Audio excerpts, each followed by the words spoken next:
The family who lives here thought the fire was sparked by a lightning strike. The flames moved so quickly through that house, they barely had time to get out. 6 members of the Rodriguez family were inside their house when it suddenly burst into flames. They just heard an explosion. Esteban Rodriguez could see his parents' home blazing from the Beltway 2 miles away as he rushed there to see if they were safe. He says the fire quickly spread through the house. His brother-in-law hustled everyone out to safety.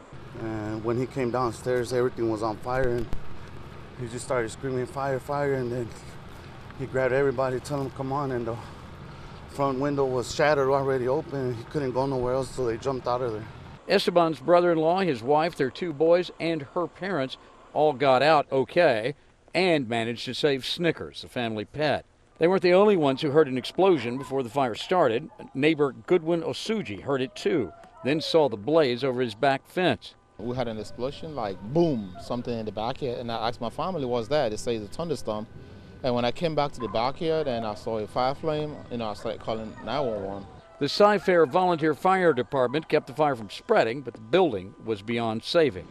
Firefighters are now saying they don't believe the cause of the fire was lightning, but rather all of this done by a malfunctioning natural gas line that exploded.